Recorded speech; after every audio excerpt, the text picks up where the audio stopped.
যাই হোক, আমি অ্যাপটিটিউড করাবো না, সেটা সম্ভবও না, ঠিক আছে? তাও জিওলজি যতটা কোশ্চেন পারছি চেষ্টা করব। তোর হচ্ছে ফার্স্ট কোশ্চেন, এই পেজটা খোল, ওই যে পিডিএফটা লাস্ট পাঠালাম ওটা খোল। সকলে নিজের ল্যাপটপে খোল বা এখানে দেখতে পাচ্ছি, স্ক্রিনে দেখ আমার এতে। ফার্স্ট কোশ্চেনটা জানি না, সেকেন্ড কোশ্চেনটা হচ্ছে এই কোশ্চেন অ্যান্সারটা বল সকলে।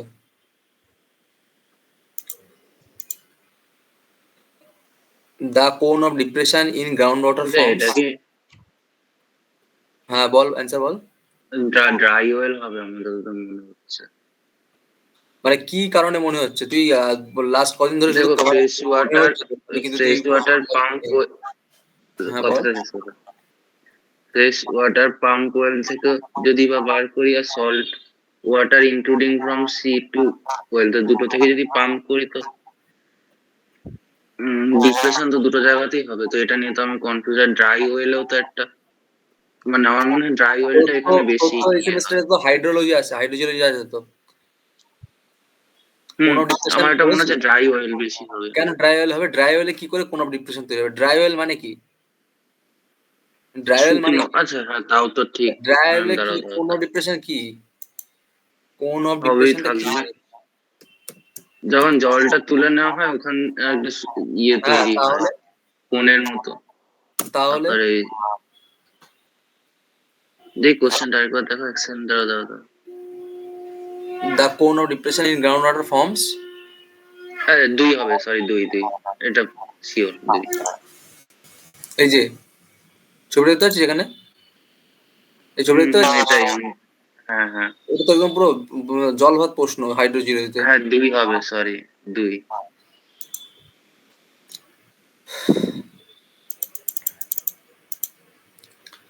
আচ্ছা, এখানে একটা বলেছে the 27-day periodicity of magnetic storms observed on the earth attributed to the। Magnetic স্টর্মটা হচ্ছে, মানে আমি আর্থের যে লেয়ার গুলো পড়িয়েছিলাম অ্যাটমসফিয়ার লেয়ার, তার একদম উপরের লেয়ারটা হচ্ছে তোর কি ছিল, একদম বায়ুমণ্ডলের একদম উপরের লেয়ারটা কি ছিল? ওটাতে কি বলা হয়? আমরা আয়নোস্ফিয়ার বা ম্যাগনেটোস্ফিয়ার বলি, ঠিক আছে? তো ম্যাগনেটোস্ফিয়ারটা কি একটু দেখে নে এখানটাতে, ঠিক আছে? ম্যাগনেটোস্ফিয়ারটা হচ্ছে যে ম্যাগনেটিক স্টর্ম, সরি ম্যাগনেটিক স্টর্মটা কি? ম্যাগনেটিক স্টর্ম হচ্ছে যে a geomagnetic storm, also known as magnetic storm, is a temporary disturbance of the earth's magnetosphere caused by a solar wind shock wave। ঠিক আছে, মানে এই ম্যাগনেটিক্সের সাথে আর্থের ইন্টারনাল, মানে যে আউটার করে যে ম্যাগনেটিক যে হয় সেটার সাথে গুলিয়ে ফেলিস না। এটা আউটার, মানে আউটার স্পেসে যেটা হচ্ছে এক্সোস্ফিয়ার, আয়নোস্ফিয়ার, যেখানে ওখানে যে ম্যাগনেটিকটা হয় সেটা হচ্ছে মূলত সোলার আর ওয়েভ ডিস্টারবেন্সের কারণে, সোলার উইন্ড শক ওয়েভ ডিস্টারবেন্সের কারণে কিন্তু এই ম্যাগনেটিক স্টর্মটা সৃষ্টি হয়, ঠিক আছে? তো এটা জাস্ট মানে আমাদের পড়ার মধ্যে ওইভাবে আসে না, তাও আর কি। তাহলে এখানটাতে এই চারটে যে অপশন আছে তার মধ্যে কোনটা হওয়ার কথা তাহলে? যে rotation of the sun around its axis, rotation of the earth around its axis, revolution of the moon around the earth, আর rotation of the moon around its axis. এটা বল কি হবে? দুই হবে আই গেস। এখানে কি বলেছে আরেকবার দেখ। A geomagnetic storm, also known as magnetic storm, is temporary disturbance of the Earth's magnetosphere caused by a solar wind shock wave. Solar wind shock wave, হ্যাঁ একটা হবে না?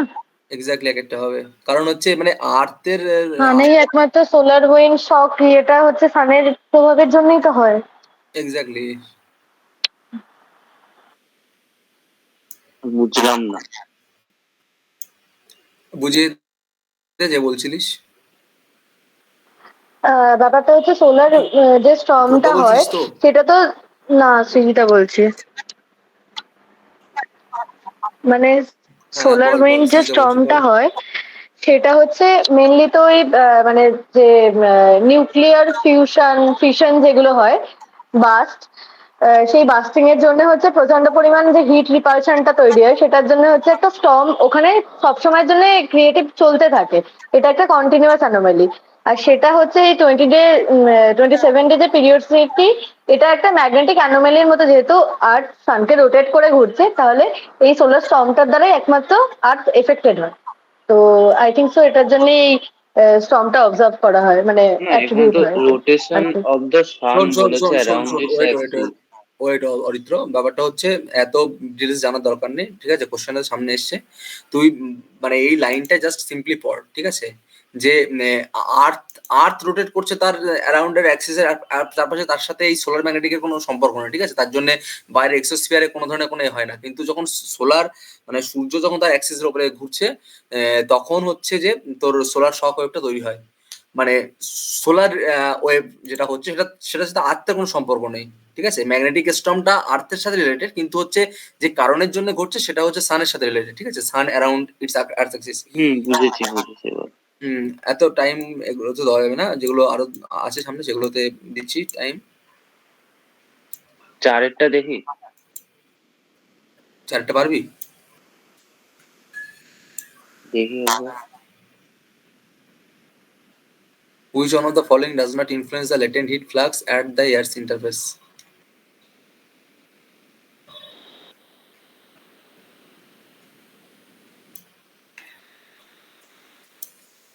এটা বল। Great oxidation event, what is great oxidation event? কখন হয়েছিল, কেন হয়েছিল বলতে পারবি? 2.5 GeV Alkyl proposal. যখন বিআইএফ ফরমেশন হয়েছিল সেই সময়টা কি? এখানে অ্যান্সার কি হবে এই 4টে অপশনের মধ্যে? দুই হ্যাঁ দুই এক। হ্যাঁ, কেন কেন কি জন্য? আর্কিন, এটা তো মানে অক্সিজেন অ্যাটমো অক্সি ইনভার্সন না, মানে oxy Atmos inversion, great oxidation event. এখানে তো অক্সিডেশন বেড়ে যায়। একটা একটা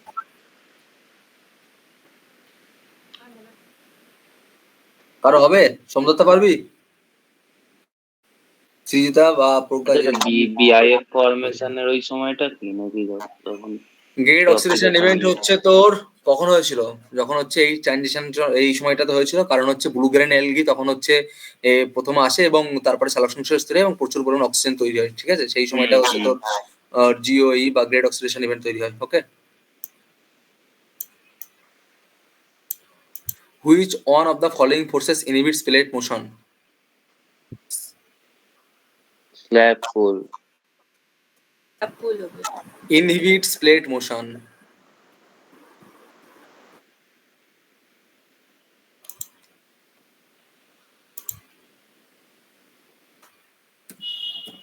স্ল্যাব পুল রিচ পুল তো দুটোই হয়।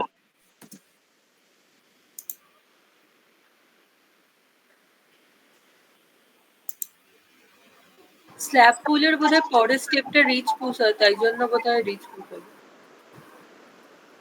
আর এইটা বিশাল ড্রাগ আর ট্রান্সাকশন ট্রান্সাকশন বেজাল জানিস? ড্র্যাগ ছিল বেশ, বেজাল ড্র্যাগ এখানে তো সবকটাই তো মুভ করাবে, বেজাল ড্র্যাগটা ট্র্যাক করে inhibits motion.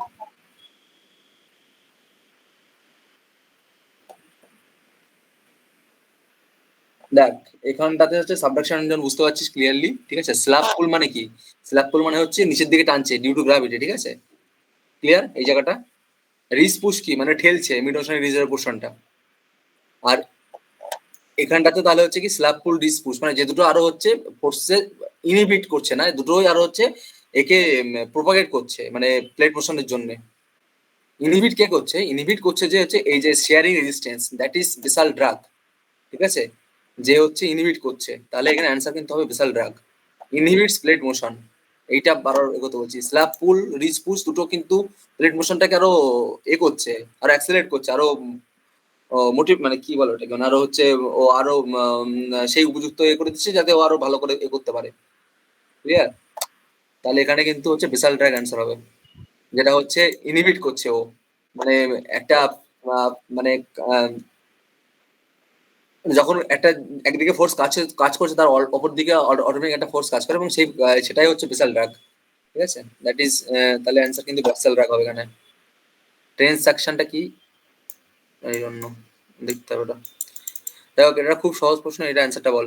Which one of the following minerals determines the strength of Earth's continental crust? Words. Continental ক্রাস্টে সব থেকে বেশি কোন মিনারেল থাকে? ফেলসপার। আচ্ছা, কোয়ার্টজ কেন বল? ধরুন কোয়ার্টজ মানে ওয়েদারিং রেজিস্ট্যান্স আর কি, সেই জন্য এখানে যে কটা অপশন আছে তার মধ্যে কোয়ার্টজই বেস্ট আর কি। বাকিরা বুঝতে পারছিস তো সকলে? হ্যাঁ, কোয়ার্জ হচ্ছে তোর মানে বাউন্স রিঅ্যাকশন সিরিজে কোয়ার্জ কত কোথায়? সবচেয়ে স্টেবল আর কি। হ্যাঁ, সব থেকে স্টেবল, তাই তো, একদম নিচে। তারপরে হচ্ছে কন্টিনেন্টাল ক্রাস্টে সব থেকে বেশি কি পাওয়া যায়, এটা একটা আসলে অ্যানোমালাস কোয়েশ্চেন। কারণ অনেক জায়গাতেই ফেলসপার দেখেছি, আবার অনেক জায়গায় কোয়ার্টজও দেখেছি, কিন্তু হ্যাঁ মানে না না ফেলসপার মানে ফেলসপার সব রকের মধ্যেই ফেলসপার বাউন্স পাবে, রিঅ্যাকশন এটা একটাই। সিরিজে জন্য স্ট্রেংথ যদি বলা হয় তাহলে কোয়ার্টজটাই স্ট্রেংথটা বাড়বে। Most abundant element in earth continental crust, তাহলে ফেলসপার অ্যান্সার হবে, চোখ বুঝিয়ে, ঠিক আছে। আর এখানে বাউন্স রিঅ্যাকশন সিরিজে কোয়ার্জ, ওটা যেমন একটা তোর গেল তোর কেমিক্যাল ওয়েদারিং মানে ইনহিবিট করছে। আর একটা কারণ বলতো যে কোয়ার্জ কেন হচ্ছে মানে সব থেকে স্ট্রেংথ মিনারেল, আর একটা ফিজিক্যাল কারণ বলতো পাইরো ইলেকট্রিসিটি। কি? না না, হার্ডনেস এর জন্য। পাইরো ইলেকট্রিসিটি যেটা হার্ডনেস কোয়ার্জের হার্ডনেস কত? 7। আর ফেলসপার?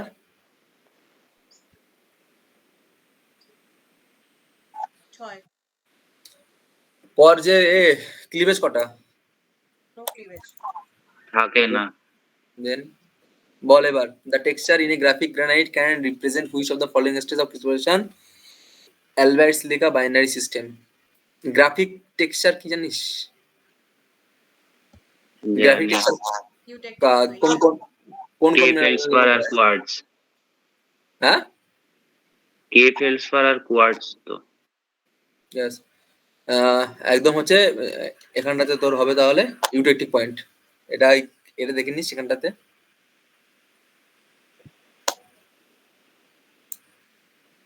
আগের দিনই পড়াচ্ছিলাম এটা। Which one of the following is the fastest spreading ridge on Earth? East হ্যাঁ Pacific. East Pacific Rise. East Pacific. আর 3 সব থেকে নম্বর, লো, 3 নম্বর। সব থেকে লো, সব থেকে স্লো? কার্লসবার্গ। সব থেকে স্লো কোনটা? 4। আটলান্টিক। Mid Atlantic ridge. বলতে এখানটাতে একটা ভুল আছে, কোশ্চেনটাতে কি আছে বলতো ভুল? সাউথ ওয়েস্ট ইন্ডিয়ান রিজ বলে কিছু নেই নাকি?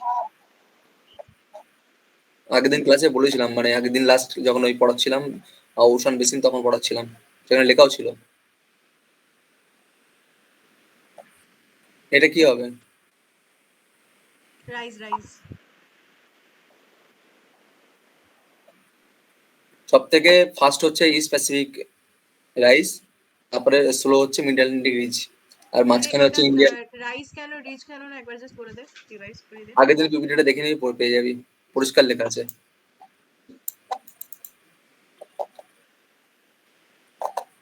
Extensive living coral reefs occur in which of the following places? বলতে পারবি এটা? আইডিয়া আছে কারো? এটা কোথায় বলতো? কাভারাত্তি। মানে কোরাল রিফ তো আন্দামান, তাই না? আন্দামানে কোরাল রিফ সেটল আছে। এইটা কোথায় বলতো কাভারাত্তিটা? এটা লাক্ষাদ্বীপ মনে হয়। লাক্ষাদ্বীপ, কাভারাত্তি, এটা মনে রাখিস, ঠিক আছে। এই দুটোর সাউথ ইন্ডিয়ার কোনো একটা কিছু হবে। আর দিউ তো হচ্ছে তোর মহারাষ্ট্রে, মহারাষ্ট্রের পাশে মুম্বাইয়ের সাইডটা, মুম্বাই পুনে ওই সাইডটাতে। তাহলে এটা তো তাহলে কি এবার হচ্ছে হবে? এখানটাতে extensive living coral reefs occur in Lakshadweep, then Kavaratti. কেন বলতো এখানে পাওয়া যায় সব থেকে বেশি কোরাল রিফ? কি তৈরি হয় ওখানে? Atoll. Fringing reef, barrier reef যেগুলো ছিল ওগুলো। হ্যাঁ, ওটা আমি সেই পড়াচ্ছিলাম। অ্যাটলটা কি বলতো? অ্যাটল হচ্ছে যেখানে মধ্যিখানে কোরাল রিফ গুলো আইল্যান্ড তৈরি করে। আর তারপরে বেরিয়ার হচ্ছে, ফ্রিঞ্জিং হচ্ছে গায়ে লেগে থাকে, বেরিয়ার হচ্ছে মধ্যিখানে লাগুন থাকে। এটা কি এটা চারিদিকে গোল করে? অ্যাটল। অ্যাটল। তাহলে অ্যান্সার কাভারাত্তি, লাক্ষাদ্বীপ, ঠিক আছে। এটা বল। Complex Brad.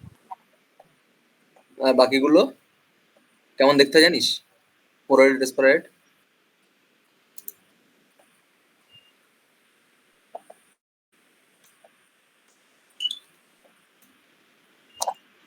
এটা হচ্ছে পোরাইড ডেসপারেট।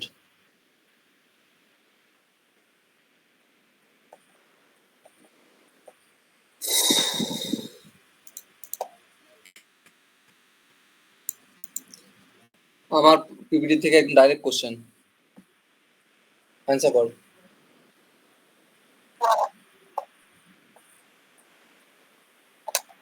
হ্যাঁ,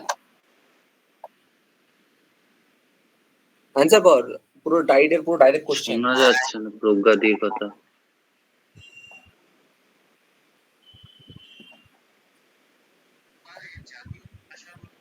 কিরে সোমদত্ত, অ্যান্সার কর।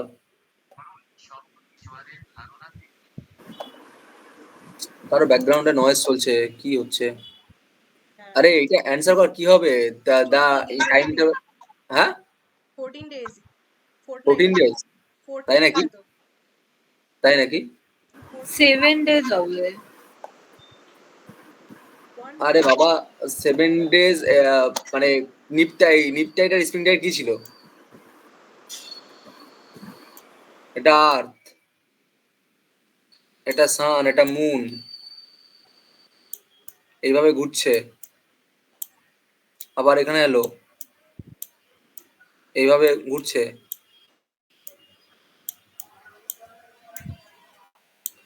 পিপিটিতে পরিষ্কার লেখা আছে এক কনজিকিউটিভ স্প্রিং টাইড আর নিপ টাইডে, কনজিকিউটিভ স্প্রিং টাইডের মধ্যে ডিফারেন্স হচ্ছে 14 দিন। মানে একটা স্প্রিং টাইড থেকে আরেকটা স্প্রিং টাইড আসতে 14 দিন সময় লাগে, মাসে দুবার হয়। তাহলে হচ্ছে একটা স্প্রিং টাইড থেকে আরেকটা নিপ টাইড আসতে কতদিন সময় লাগবে? তাহলে ওই 14 দিনের মাঝখানে একবার নিপ টাইড হবে, তার মানে হচ্ছে 7 দিন। বোঝা গেল? পিপিটিটা খুলিস, দেখে নিস একবার, যে আমার স্প্রিং টাইড মানে হচ্ছে যখন সূর্য চাঁদ পৃথিবী একই লাইনে থাকবে তখন হচ্ছে স্প্রিং টাইড, ঠিক আছে? তারপরে হচ্ছে 7 দিন পরে কি হবে? পারপেন্ডিকুলার হয়ে যাবে, চাঁদ সূর্য পৃথিবী পারপেন্ডিকুলার হয়ে যাবে, ঠিক আছে? আবার 7 দিন পরে কি হবে? আবার স্ট্রেট লাইন আসবে, তার মানে হচ্ছে আবার স্প্রিং টাইড তৈরি হলো। তারপরে আবার 7 দিন পরে হচ্ছে আবার তোর হচ্ছে পারপেন্ডিকুলার হয়ে গেল। তার মানে কি কনজিকিউটিভ স্প্রিং টাইডের মধ্যে যদি বলতো নিপ টাইড না বলতো consecutive 2 spring tides, what is the time interval between consecutive 2 spring tide, then answer হতো 14 ডেজ। অথবা কনজিকিউটিভ 2 নিপ টাইড, তখন অ্যান্সার হতো 14 ডেজ। যেহেতু এখানটাতে তো আমার এ বলে দিয়েছে কনজিকিউটিভ স্প্রিং টাইড আর নিপ টাইড, তখন অ্যান্সার হবে 7 ডেজ।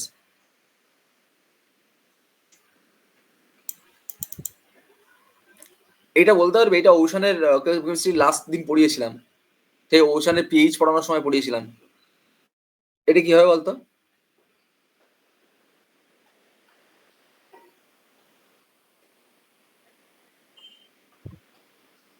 ফোর হবে। 3 কি হয়েছে? 3 4 বললি? নাম্বার। 4 বললি? আমি 3 বলছি। বল 3 কেন বলছিস? 3 কেন বলছিস? মানে এনি লজিক কারণ উপরে না এমনি ফাঁকা উপরের হচ্ছে? দিকে তোমার না হ্যাঁ বল। ফাঁকায় না, নিচে এই হ্যাঁ বল বল। ক্যালসিয়াম কার্বনেট কম্পেনসেশন ডেপথ তার নিচটা পুরোটা অ্যালকালিন থাকে, আর আমি উপরের ক্যালসিয়াম দিকে তোমার কার্বনেট যেটা কম্পোজিশন ডেপ্থের সাথে এটা একবারও পড়াইনি আমি যেটা পড়িয়েছিলাম সেটা একটু দেখতে হবে, ঠিক আছে? আমি কি পড়িয়েছিলাম ওজন কেমিস্ট্রিতে, যে কার্বন ডাইঅক্সাইডের যখন পড়িয়েছিলাম, কার্বন ডাইঅক্সাইড সলিউশন এর সময়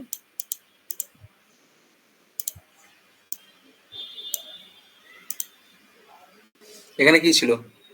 কার্বন ডাইঅক্সাইড ডিজলভের সময় H2CO3 HCO3 CO3 2-। আমি কি বলেছিলাম এখানটাতে, যে HCO3 হচ্ছে তোর বাইকার্বনেট হচ্ছে সব থেকে বেশি ও স্টেবলি থাকতে পারে।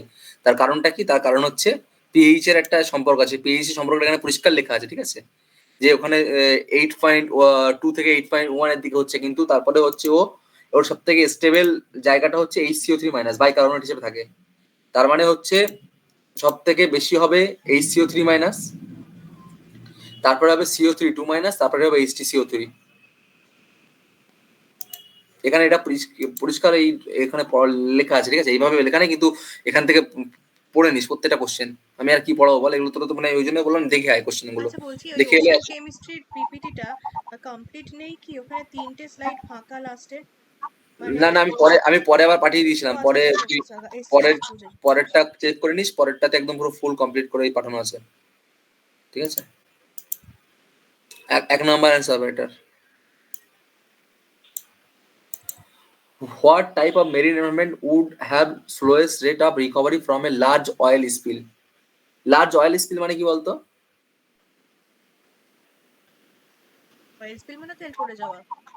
তেল পড়ে যাওয়া মানে হচ্ছে ধর কোনো একটা মানে শিপ যাচ্ছিল, তার তেল বোঝাই, সে হচ্ছে লিক করে তেল সমুদ্রে ছড়িয়ে গেছে। তো বলছে যে সব থেকে মানে slowest rate of recovery from large oil spill, large মানে তেলটা যে সমুদ্রে ছড়িয়ে গেছে, ঠিক আছে, মানে একটা পার্টিকুলার জায়গায় পড়ে আছে ও, তাহলে সেক্ষেত্রে তো মানে ওশানিক যে 4 নম্বর সাইকোলজি আছে তাকে তো সমস্যা করবে। তো সেক্ষেত্রে হচ্ছে, হ্যাঁ কি বল, হ্যাঁ 4 বল, নম্বরটা আমার হ্যাঁ 4 নম্বরটা বল, লজিক বল কেন। কারণ কোল্ড আর প্রথমে যে লিটিল ওয়েভ অ্যাকশন, তো যদি লিটিল ওয়েভ অ্যাকশন হয় তাহলে মুভমেন্ট খুব কম হবে। আর এক্স্যাক্টলি। সাইক্লোনিক জায়ান্টস বা অ্যান্টি সাইক্লোনিক হলে তো অনেক তাড়াতাড়ি হয়ে যাবে। বা হাইলি প্রোডাক্টিভ ওয়াটারও কেন বলছে বলতো, হাইলি প্রোডাক্টিভ ওয়াটার কোথায় পাওয়া যায়, আমরা কোথায় দেখতে পাই, আপওয়েলিং হচ্ছে যেখানে। আপওয়েলিং হচ্ছে, তার মানে কি ওখানে আপওয়েলিং একটা মুভমেন্ট, ওখানে একটা মুভমেন্ট আছে, ঠিক আছে, নিচ থেকে একটা মানে নিচ থেকে একটা হচ্ছে তোর সবসময় একটা ওশান সার্কুলেশনের একটা ব্যাপার ওখানে কাজ করছে, তার মানে কি ওখানটাতে একটা তোর সবসময় একটা কাজ করছে, মানে ওরকম শান্ত কাম একটা পরিবেশ না। কিন্তু তুই যখন cool environment with little wave action, তার মানে সেটা কাম পরিবেশ, তার মানে কি ওখানে যে অয়েলটা যদি পড়ে যায়, তাহলে হচ্ছে অয়েলটা ওখানে চারিদিকে ছড়িয়ে বসে থাকবে, ও মানে সরে যাবে না আর কি। তাহলে অ্যান্সার কিন্তু 4 হবে।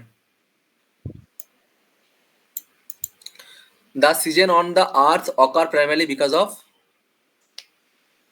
এটা পড়ানো একদম পুরো ক্লিয়ার পড়ানো। 3 নম্বর কেন বলতো, যদি সোজা হতো কি হতো, আর্থ যদি টিল্ট না হতো। টিল্ড আছে বলেই তো তোমার অনেক দূর ইয়েটা ছড়িয়ে যায়। বলেছিলাম তখন, ওটা ওটা মনে নেই। কেউ বলতে এই পারবি যে জায়গায় সবসময় সানলাইটটা মানে লম্বভাবে পড়তো, তাহলে কি করে সিজনাল ভ্যারিয়েশন? যদি যদি এরকম হতো, এখানে ধর সান আছে, ঠিক আছে, এটা সান ধর, মানে সারা ও বছর হ্যাঁ, ওই তাহলে দিন রাতের ইয়েটা হতো না, কারণ দিন ইয়েটা রাত হতো না, না দিন রাত হতো, এ কি এ বাবা, এসব কথা ভ্যারিয়েশনটা বলছি আসতো না, না না দিন রাত না, সিজনে দিন ভ্যারিয়েশন আসে না। ভ্যারিয়েশনটা যে হ্যাঁ এখানটা যে গরমকালে যেমন বেশিক্ষণ ইয়ে থাকে। হ্যাঁ, এখানে লম্বা হলে এরকম হতো যে এই তো সবসময় ইকুয়েটোরিয়াল বা ট্রপিক অঞ্চলে সারা বছর হচ্ছে লম্বাভাবে পড়তো, কিন্তু এই যে এইভাবে টিল্ট হওয়ার কারণে, তার কারণে কি ওই জায়গাটা চেঞ্জ হয়, সেটা ওই ছবিতে কিন্তু বারবার করে মানে এঁকে দেওয়া হয়েছিল। আশা করি মনে থাকবে ক্লাসগুলো করলে। তাহলে এখানে বাকি অপশনগুলো কিন্তু হবে না। The variability of the Earth's distance from the sun, এটারও কোনো নেই, কারণ এফেলিয়ান পেরিহেলিয়ানে আমরা দেখেছি যে, বরং পেরিহেলিয়ান কোনটা, কাছে। যেটা সব থেকে কম ডিস্টেন্স থাকে সূর্য থেকে পৃথিবীর। কিন্তু তখন আমরা দেখেছি যে আমাদের আমরা তো ইন্ডিয়াতে তখন ঠান্ডা পাই, তাই না? তার মানে কি ওর সাথে ওর কোনো আর্থের সিজনের অত সম্পর্ক নেই, শিফটিং অফ ওশান কারেন্টস সেটার সাথেও কোনো সম্পর্ক নেই, আর জেট স্ট্রিমের সাথেও ওইভাবে সম্পর্ক নেই। প্রমিট মানে একদম এ অ্যান্সার হচ্ছে 3 নম্বরটা, এটা অ্যাকচুয়াল রিজন।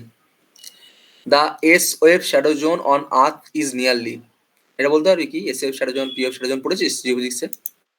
হ্যাঁ, পিওএফ শ্যাডোজন 103 থেকে 143, আর এসএফ 103 থেকে 103, 103 থেকে ওই দিকের 103 অব্দি একদম টানা থাকে। বলছি, ছবিটা দেখায়। মানে 103 থেকে 180 মধ্যে তো তোমার এসএফ এরটাও পড়ে যায়, কারণ ওটাতে 103 থেকে 143 ছবিটা দেখ, থাকে। দেখতে পাচ্ছিস ক্লিয়ার? এখানে 105 বলেছে, যাই হোক 105 বা 103 একটা ধর, এখানে এটা হচ্ছে এস এফ শ্যাডো জোন 105 থেকে 105। তুই যদি এখানে 180 ধরিস, তাহলে 105 থেকে 180 বা 103 থেকে 180 কত, তোর হচ্ছে 77, 77। আর এখান থেকে এটা 77, তার মানে কত, এই 105 থেকে 105 এর মধ্যে এস এফ শ্যাডো জোন কতটা অ্যাকচুয়ালি, কত ডিগ্রি, 154 ডিগ্রি, ঠিক আছে, বা 155 এরকমই একটা, 105 থেকে 105 এটা। আর এখানটাতে পিওএব এর ক্ষেত্রে কি হবে, পিওএব এর ক্ষেত্রে 105 থেকে হ্যাঁ বল, 40 80।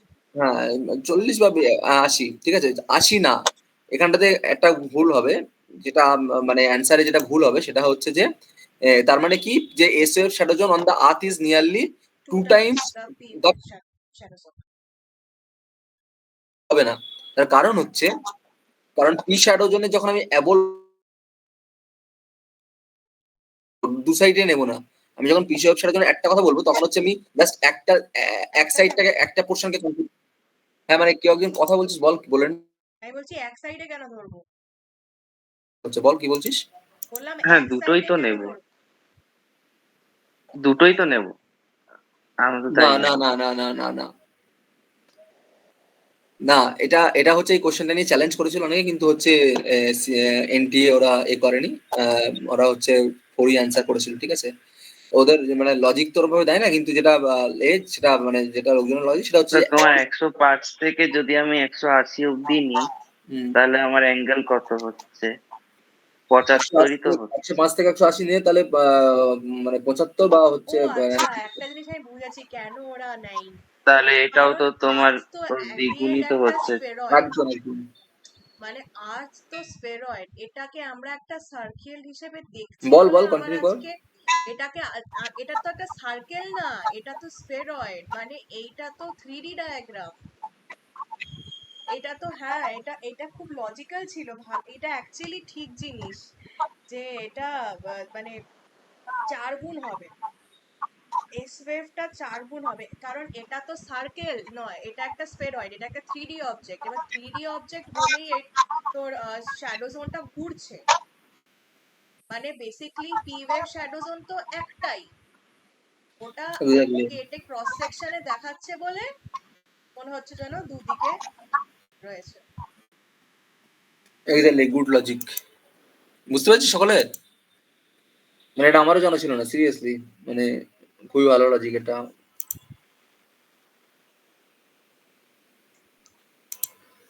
এটা কিন্তু অ্যান্সার তাহলে হবে 4 টাইমস, ঠিক আছে। তাহলে 19 দাগের 4 4 অ্যান্সার হবে কিন্তু। এটা বল কি হবে? If the altitude of the two limbs of a fold was measured, একটু খাতায় কত ঝাপাঝাপ।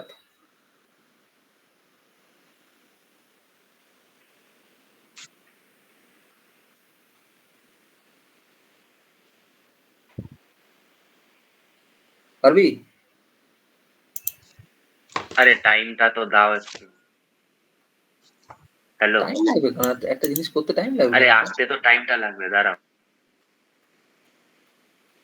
এইটাকে 270 ধর, 263 থেকে 270 ধর, আর 351টাকে তুই একদম পুরো 360 ধর।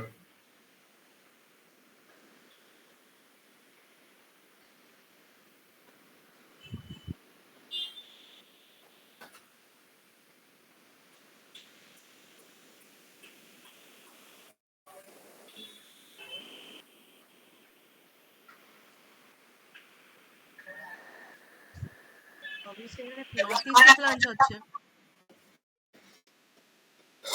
একদম। শোন, এত সময় নেই। দেখ কি আঁকছি ব্যান করতে পারে।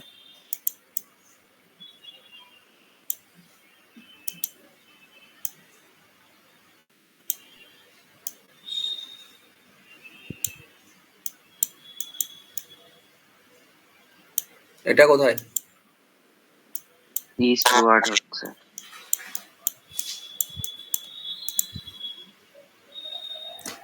বুঝতে পেরেছিস বাকিরা? বাকিরা বুঝতে হুম। পেরেছিস? হ্যাঁ হ্যাঁ। কিরে সোমদা, তুই আজকে রিপ্লাই করছিস না কেন? তোর কি শরীর টরীর খারাপ নাকি?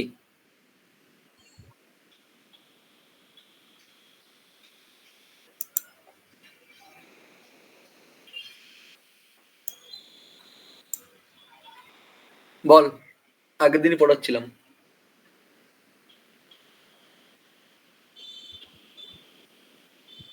সোমদা তো অ্যান্সার কর এটা।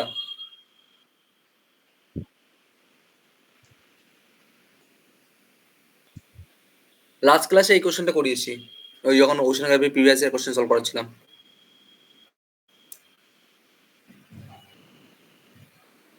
বাকিরা বল, কে কে পারবি বল।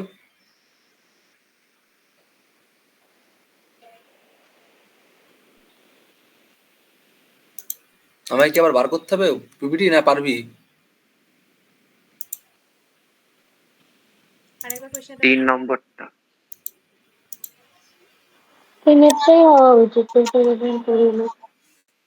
একম্যান স্পাইরাল, আপার ওশান। যাই হোক, ছাড়, কি আর বলবো।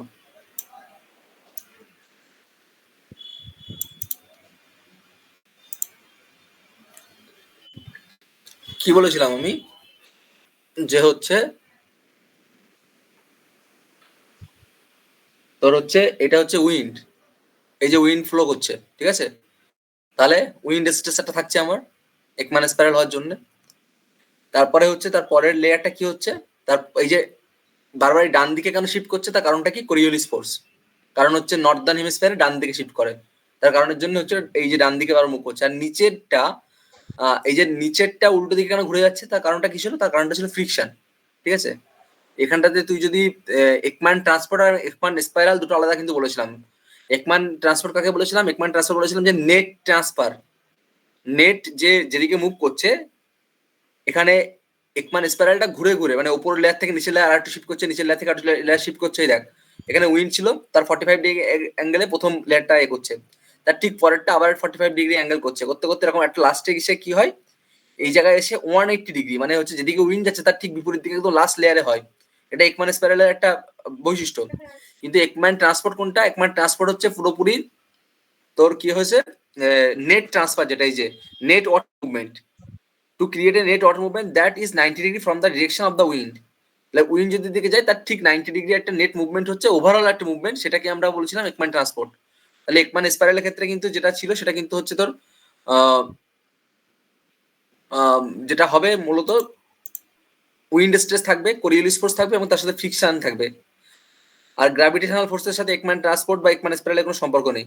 গ্র্যাভিটেশনাল ফোর্স যেটা বলেছিলাম, গ্র্যাভিটেশনাল ফোর্স ছিল তোর কার সাথে সম্পর্কিত বলতে পারবি? গ্র্যাভিটেশনাল ফোর্স কার সাথে সম্পর্কিত ছিল ওশানে? এনিওয়ান? কোরিওলিসের সাথে না? গ্র্যাভিটেশনাল ফোর্স ছিল জিওস্ট্রপিক কারেন্টের সাথে। এই যে এখানে গ্র্যাভিটি।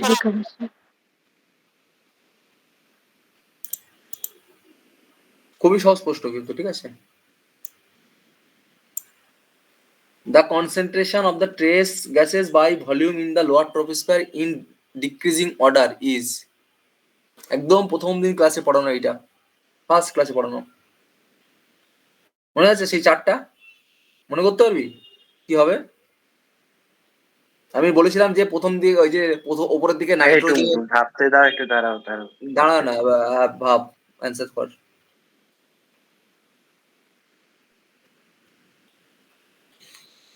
তো ভাবলে 150 খানা কোশ্চেন শেষ করতে রাত 11টা বেজে যাবে।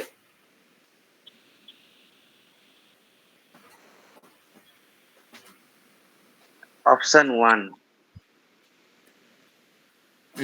ওই বেশি ভাবলে ওরমই হয়, না পড়ে ভাবলে।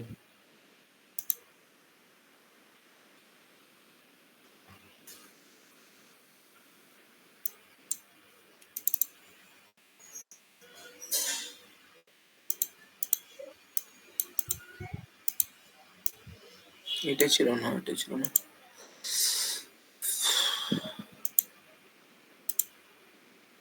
কোনটা যেন ছিল ছিল ছিল ছিল ছিল আচ্ছা না, অ্যাটমসফিয়ার।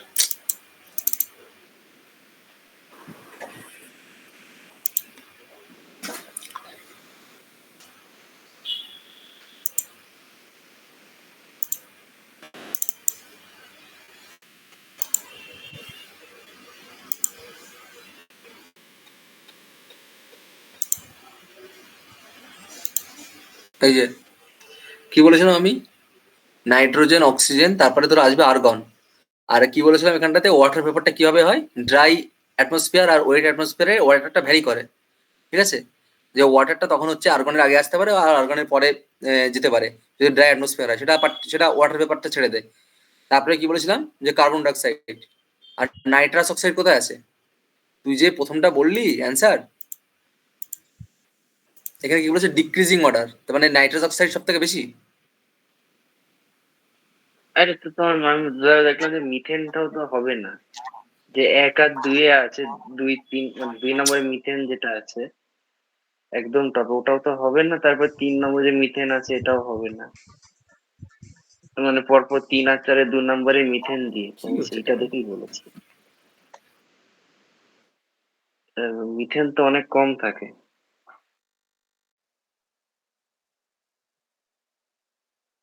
হ্যাঁ বল, কি বলছিস? আমার হ্যাঁ, 2 নাম্বার অপশনে হ্যাঁ বল। ফার্স্টে আছে মিথেন।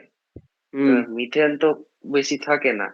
আবার হুম 3 আর 4 নম্বরের সেকেন্ড অপশনটাই আবার মিথেন দিয়েছে, তো সেটা দেখেই গেস করলাম যে মিথেনের রেটটা যেহেতু কম, তো 1 নম্বরটা হতে পারে, সেই ভেবেই বলেছি।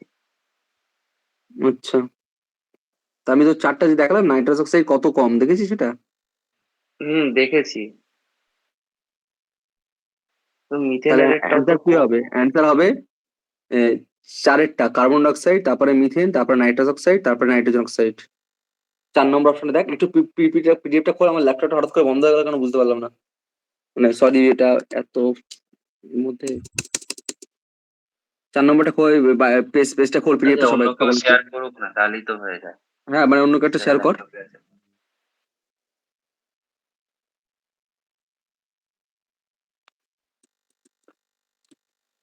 সম্ভবত শেয়ার কর।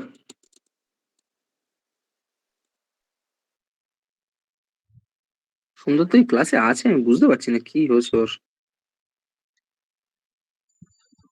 আচ্ছা, আমরা কি আজকে পুরোটা ডিসকাস করব? হ্যাঁ পুরোটা ডিসকাসই করবো আজকে, বেশ কারণ হচ্ছে ভালোই পুরোটা দাদা লাগছে ডিসকাস না। অন্য ডিসকাস কাউকে করতে। একটু শেয়ার করতে বলবে? আমি তো মানে একটুখানি ছিলাম না, আমি একটু বাড়িতে প্রবলেম হয়ে গেছে, আমি ছিলাম না তাই একটু। আচ্ছা কেউ শেয়ার করতে পারবি, মানে অরিত্র তুই কর তাহলে শেয়ার, বা হচ্ছে প্রজ্ঞা নিজে কর, এই কি আর আমি বলবো মানে। ফোনে আছি, প্রজ্ঞাদি করুক। স্ত্রী যাতে শেয়ার করতে পারবি।